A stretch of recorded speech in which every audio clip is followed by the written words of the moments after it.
sitting here visually looking at this big, huge jungle bee. Flew in for the window and now is trying to get out the front glass door, but it's closed.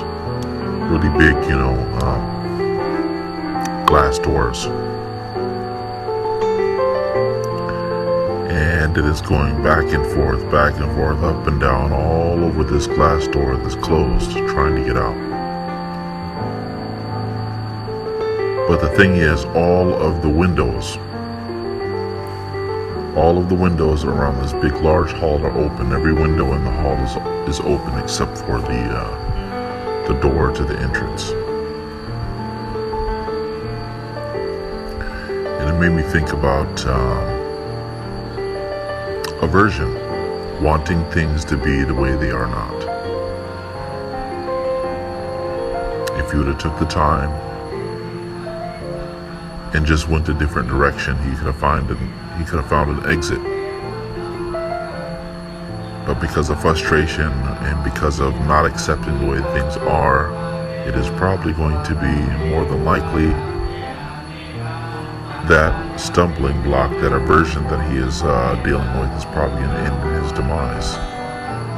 If he doesn't get out of there soon, find out that what he's doing is not giving results. His mindset is not giving results. More than likely is going to die. I for sure am not going to go next to that big old bee that's frustrated, aggravated, and try to let it out. It could cause myself to be harmed and stung by this big bee. And it really makes me reflect upon the nature of human beings that don't seem to want to reflect on the results of their actions, their mindsets, their thoughts. And it really makes me think that if we hold on to ideas that don't have a positive result, we not only do we harm ourselves, but there's a bigger chance,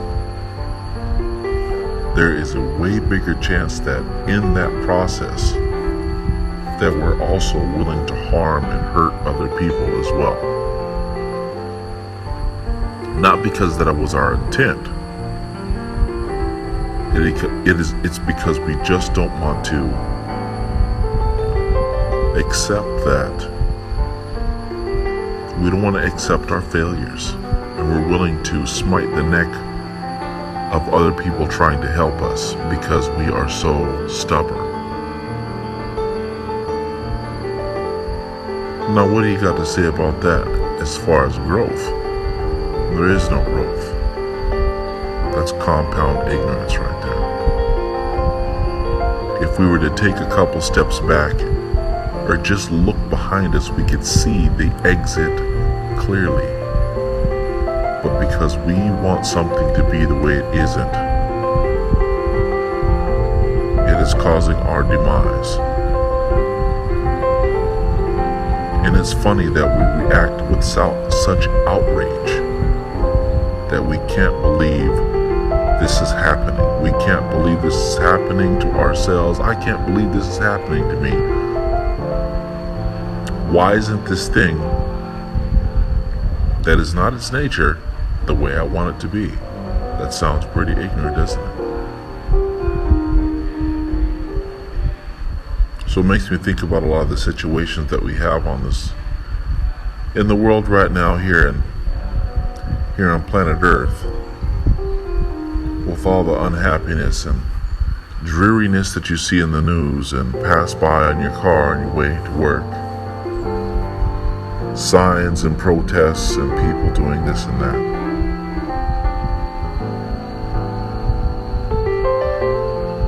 Sometimes you have to ask yourself, are we actually choosing this discomfort? Or is it something that we cannot get away from? Is it something that we cannot avoid? If it's avoidable, then why put yourself through so much frustration?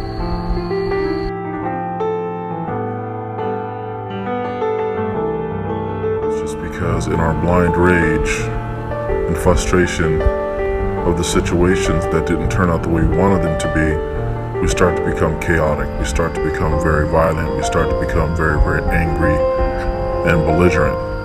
And we don't see that some of these hands are actually trying to help us find the way out of the problems that we created for ourselves. But instead, we look at we look at it as a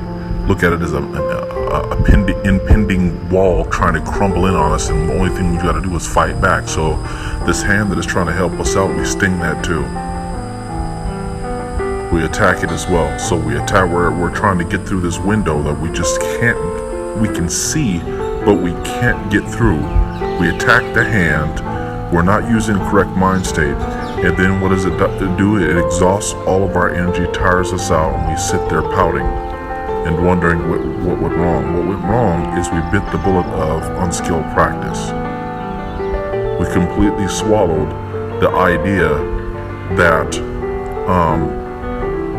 if we exhaust all of our energy and effort, that somehow, some way, some spiritual magical anomaly, I'm going to get through this solid, thick glass window.